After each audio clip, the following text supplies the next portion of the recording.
Hello, my vacuum cleaner chums, and how are you today? And it's Steve here from Mad About Hoovers, and today we're going to do a video about a machine that I showed on one of my videos yesterday when I was doing the cleaning upstairs with the dice, and I bumped it into this one and I said I must do a review of that. Because I've never done one on YouTube so far. I've had this machine for over 3 years and it's never featured on the channel yet, apart from that yesterday when I just bumped into it. And this machine is a very old machine now in terms of well, I suppose it's about 3 years old, so it's old for one of these, because I would imagine that most of these are probably long dead by now, because it's a 2100 watt power guzzler. If we can remember these, they used to sell these in Argos in about 2013. I bought this. So, or was it 2014? I think it was in the 2013 catalogue this was. And I remember buying this at the same time as I bought a Vax Zoom, which was the pink machine, that's on my channel. That's a long time ago that I did a review on that. But I bought these two together because they were a really good price actually, and I thought, well, I might as well, they're cheap and cheerful, let's have a go, see what it's like. But yes, it's a Hoover, it's made in China, and it's one of these awful machines with the filter in the middle of the bin. And to be honest, I've never actually used this machine. I've had it all this time, it's been up in the loft and never actually used. So effectively, this is actually a brand new cleaner still. It's just that it's not in the box anymore, it's just been stood upstairs. Now if I remember rightly, the belt on it is removed. Yeah, it is. So what we'd have to do is to put the belt on before we do the demonstration, and that'd be a useful thing anyway. So if you need to know how to replace a belt on one of these, I'll be showing you how to in a bit. So these machines were pretty rapidly discontinued the following year and replaced with something very similar, but a 750 watt motor. So what they effectively did was overnight go from a 2100 watt to pretty much 1/3 of that power to a 700. It's either a 750 or a 700 watt, I think the current ones are. They're pretty much the same as this, and they use a similar sort of filtration style. They're your basic 69.99 jobbies from Argos, you know. These are the ones that when they get blocked up all the belt snaps that people just throw away. It's a throwaway, what the Americans would call a big box store plastivac. So we're going to get the camera off and we're going to have a look at it in detail and refresh our memories basically on the things that we used to buy just a matter of 3 years ago, and that we'd never ever be able to get these sort of powers again now. So let's get the camera down. So here we go, this is the Hoover Whirlwind. It's, I think, an Argos exclusive back in the day. It was only sold in this particular colour scheme and this particular name in Argos catalogues. So basically, it's probably known as something else somewhere else. I think it's very similar to what Roger did a demo of, what one called the Hoover Smart Pet, and that was a long time ago. And basically this is just the same machine, but it's just a different colour. The Hoover are very good at doing that. They seem to rehash the same old machines over and over again, but with new colour schemes, and saying it's all new and all, you know, it's all the bee's knees. And I remember they did that with the Hoover Turbo Power. They brought it out in 2012, and I'm not talking about the bagless one, the bagged ones. I'm talking about the bagless ones. And they started off at 1600 watts, and it was like you could buy a blue one and a red one. And then after that, I think they made it some kind of olive green camouflage sort of colour, and then there's been every colour under the sun of that particular style. And I believe they still sell it now, except it's just a 700 watt motor. And originally it started at 1600. But you can see here that this is a 2100 watt. It was known as the Pets machine, and it had a HEPA filter. But the HEPA filter wasn't in here, it was in here. So you've got your carpet care control there, which is basically the, you know what those are, they just raise and lower it according to the carpet pile. A lot of cleaners now don't use them, they're all fully automatic, such as the Dysons over there. You don't have a pile adjuster on those. What have we got on the side here? It's the bin is about, I would say, it's pretty much the same size as what it is on the Dyson, maybe a little bit bigger because you haven't got the cyclone assembly in the middle of it. You've got the handle release pedal on the back there, and on the other side you've got your on and off pedal. Now I think that's very reminiscent of old Hoovers gone by, you know, when they used to have an on-off pedal down here and a foot release down there. And here's the stock label on it. So it's a WHS2102/001. The serial number there, and we can date that from the 1307 part. It's the Hoover Candy style of ratings plate, and your date of manufacture is that number there. So you've got the first part of the serial number, the first 8 digits, because I know Hooverlux always gets this wrong. He keeps asking me, and I tell him how to do it, and then he'll say something wrong again. He'll say that was July 13. With the Hoover Candy ones, it is the week of the year, not the month. Before 1997 it used to be the month, but after 1997 they started using the week. So you've got your year of manufacture there is 2013, and it's week 7. So it would figure that I bought this in 2013, and I thought I had done so. And there you've got your P max power of 2100 watts, and yeah, well, it's made in China. I really wish that these manufacturers wouldn't keep making everything in China, because, well, we know the reason why. It's just shoddy. There we go. One of my pet hates there, the power cable comes right out at the bottom of the cleaner. So as it's only a short cable anyway, it's about a 6 metre, and you have your cable retaining clip at the top here. You've like lost half a metre of cable just to run it up the cleaner, so you've effectively only got 5.5 metres of cable then. I really hate it. It's one of my worst gripes about power cables, is when they have to come out at the base of the cleaner like that. You know, it's just really annoying, because it just drags around and you end up running the cleaner over it if you don't use that clip there. A lot of the times the cable actually pulls itself out of there anyway. They're not that good. So we've got the cable wrap around here, and in the middle of there we've got the Hoover dusting brush. It's a very hard dusting brush. It's more like a scrubbing brush, to be honest, that is. You couldn't do much dusting with that. It's not terribly wonderful. And I believe this one, what it does, it comes apart like that, and that's supposed to be the upholstery tool. You know, it's just a cheap and nasty, built in China tool for a $69.99 job. This is what you're going to get for that sort of price point.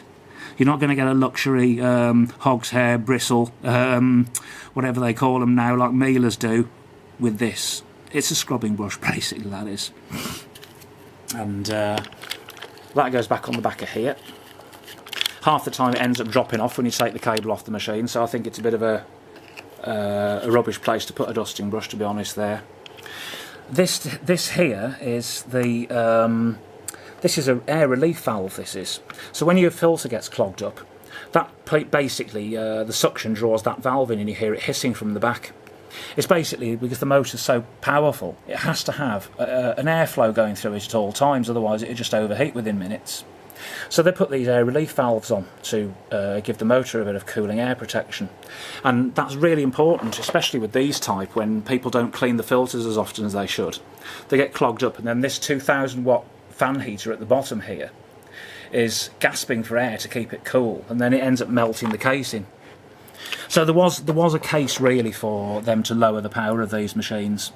I think 900 watts is a little bit low, to be honest. They should have made the limit about 1400 watts. And then you'd find that most manufacturers would say stick with 1200. I mean, it used to be around about that in the 90s, didn't it? It was 1000 to 1200 watts. Inside here you've got your exhaust filter, which is a very thin, very thin. That's literally it. That is your exhaust filter. I mean, that is so thin it's pretty useless, isn't it, really? You wouldn't trap much carbon dust in there before it got full. So you might as well, be honest, not bother having one. It's very disappointing, the filtration on this machine. They call it a HEPA filter, but really, I mean, all you've got is that pleated filter in the bin. And we'll have a look at that in a sec. So there's the exhaust filter back on the bottom. On the side here we have our standard extension tool. And what have we got inside it is a... Now that is useful to have. And that's a good length of crevice tool. I mean, that's what Hoover did do, a good length of crevice tool. That was pretty good, I've got to admit. Compared to the little stubby ones you get on some cylinder cleaners, that is a good tool. I mean, put that back in the scabbard like so. And then it goes back on the side of the machine like that. So there you effectively what tools you got. You got that, and you got that dusting brush. And then we've got the hose. Now, in order to get to that, I need to just pull the cable off the back. So we're going to basically just drop that off, throw it over there. And as I said, it's about a 6 metre cable. It's not very long. Now, the hose you basically pull out from down here, like so, and then it'll unreel from the back. And that's the length of the hose. It's not stupidly short, but it's not very long, and it's not a stretch hose either. So this isn't one of these hoses like on a Dyson that recoils and stretches out. This basically is not a stretch hose. It's very similar to the hose that's on the back of my Electrolux power light. Very similar sort of length, and it's okay for doing stuff around local to the cleaner. And oh yes, what about that? You could put the turbo brush on it as well, because it did come with a turbo brush. We'll just have a quick look at that. So we'll put the hose back on, and yeah, if you noticed that dropped off when I took the hose out. So hopeless place for it really. So the hose goes back in down there.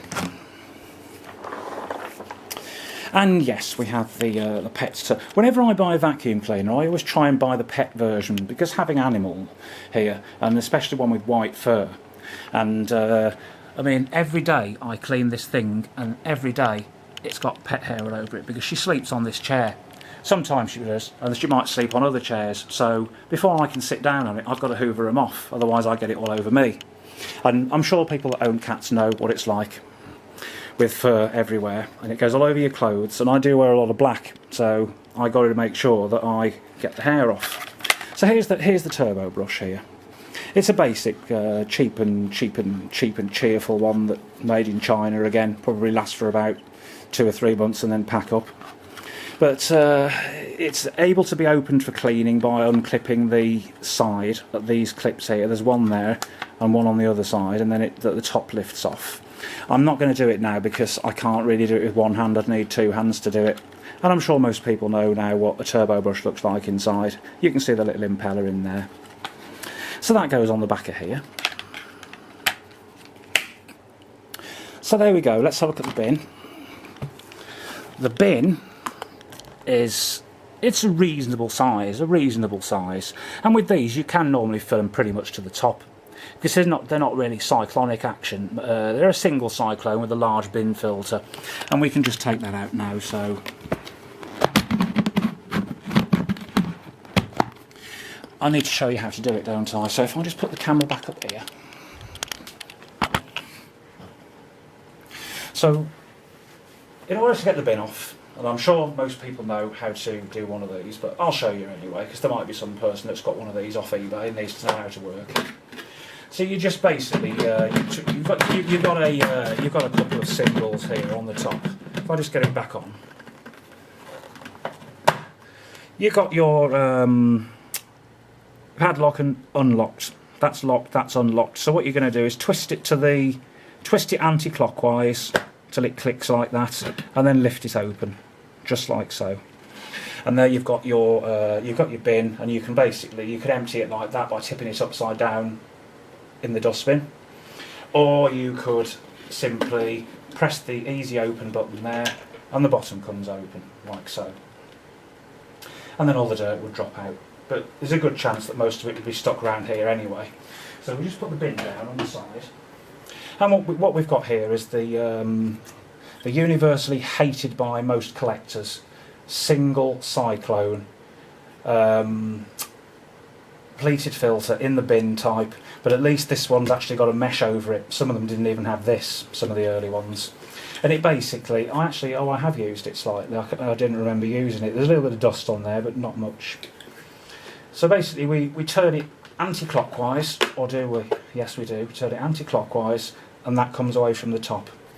We've got a little coarse filter in the top there, which basically is a motor protection filter in case this drops off or you forget to put it on. That provides a little bit of protection to stop the dirt going straight into the motor. The air then comes through this hole and back down the machine to the motor.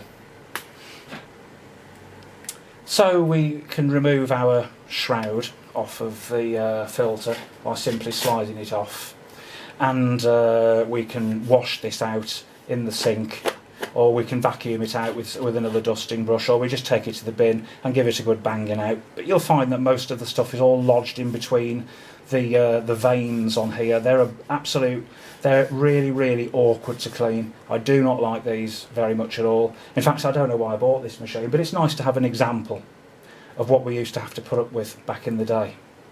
You know, in the years to come when they're long gone, I can look back and think, blimey, did we really used to use cleaners that use these dreadful filters? There we go, that's what it uses. And I'm quite frankly surprised that they still sell machines like that now which use those filters. They are the most inefficient design as far as I'm concerned, and we just put the lugs back in and twist it round clockwise to lock it back in. And then we can put it back on the bin. Like so. So we would line our little symbols up like so and twist it round nice and firmly until it locks. Okay, so we put it back on. So what I'm going to do, I'm going to have to put the belt back on the machine before we can use it. So I'm just going to put the camera down on the seat and then we'll go through how to change the belt. It's a very quick process. So let's just put it down on here and then angle it down. So we're gonna lay it down on its front, like so. I can just see, yes, you can see that fairly easily. I'll turn it round slightly so that we've got a slightly better view. Yeah, that's right. So what we're going to do is we're going to use a Phillips screwdriver and we're just going to remove the screws.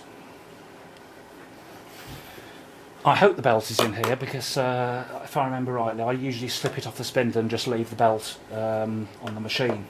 So we're going to undo 1, 2, 3, 4, 5 screws. So there's one there, one there, one there, one there, and one there. And we can do that fairly quickly.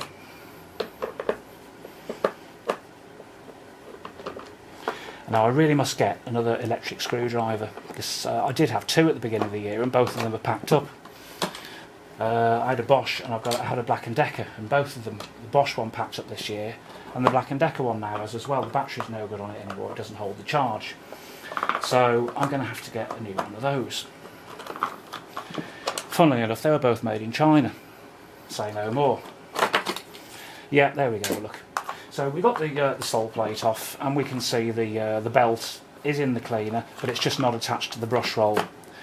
If you're going to store a machine long term, it's always best to do that. Then you're not putting stretch on the belt all the time, and then when you do come to use it, you find then that your belt's overstretched. So what we're going to do is we're basically going to pull the brush roll out, slide the belt onto it. The other end you'd put on your spindle down there. The belt for this is a YMH29694. So that's YMH29694. So now we're going to put the belt onto the brush roll. We engage one end of it in the housing here, and then we pull it down.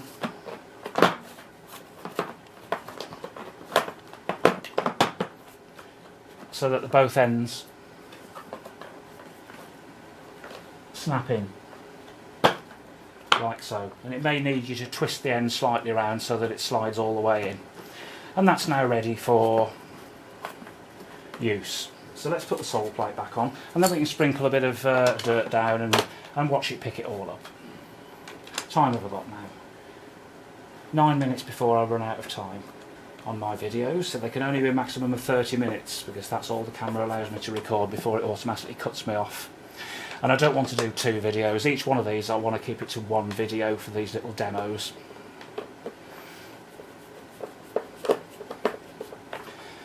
There we go, let's just put that in.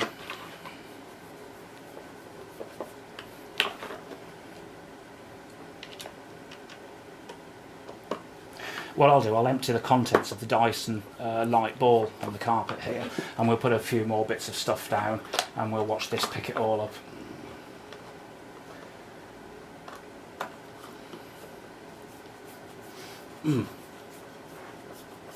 That's it, so the belt's now on, it's ready to go. I'll put that back on the back.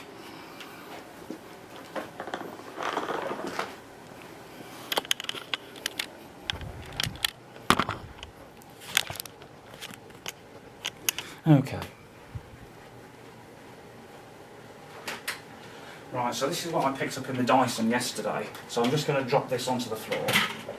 Oh, there we go. All emptied out over the floor.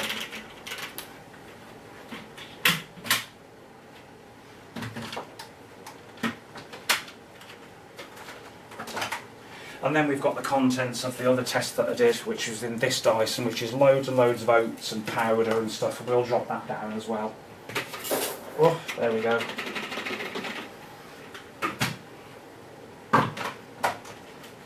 That's one of the good things about Bagless machines actually, is that you can recycle the dirt, so that we can do a demonstration of the same thing. Let's put it all over the carpet, shall we, and rub it in a bit. Give it a bit of a job to do, eh? Oh, I hope I'm not going to regret doing this. I do hate doing this. It makes such a mess. Right, there we go. All down on the carpet there, look. Because it's beige carpet, it doesn't look as very dramatic, but believe me, there's a lot of stuff down on there. So let's put the machine to the test then, shall we? And we'll see how much of this it gets up. So first of all I'll go along this way and then I'll put the camera at the front so we can see it being drawn in front ways.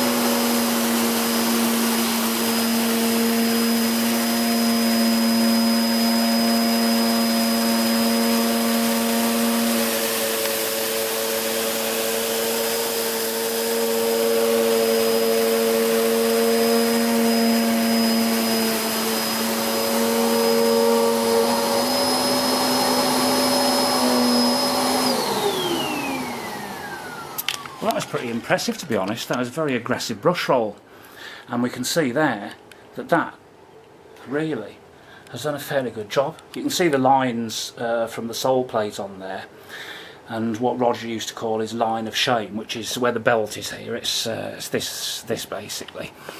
But otherwise, that's actually done reasonably well. Let's watch it from the front as we bring the machine towards it. Right.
tell you what, that is not at all bad. That is a really good result from that machine.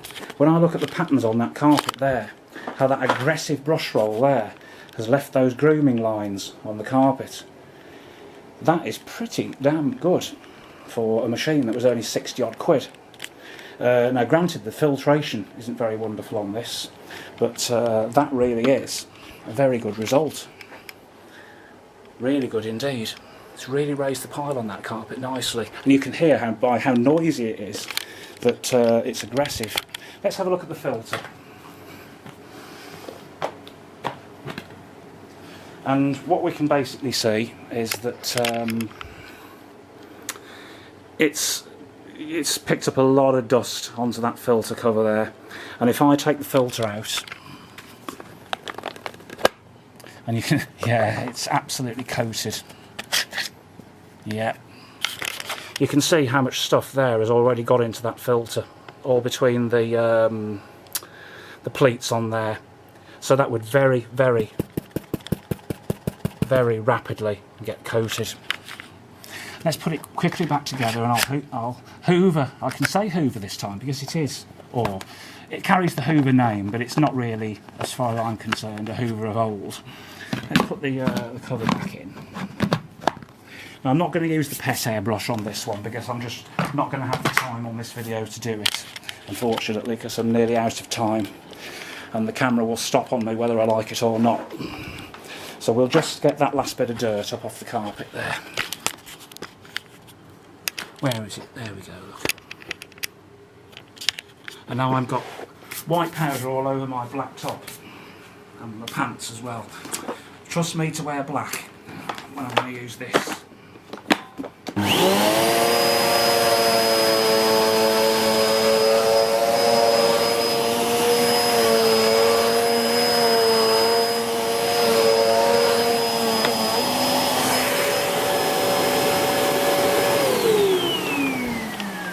So there we go. That is really, really nice little result there. So if you do see one of these on eBay going for about 20 quid or so, then I know the filter's a little bit of a pain. You've got to keep cleaning these on a regular basis. I'm about to run out of time, so we're going to have to make this very quick. But basically, yeah, if you see one on eBay, they're worth buying for about 20, 30 quid if it's in good nick. You're prepared to wash the filter, they're great for the money. So we'll see you again on the next review.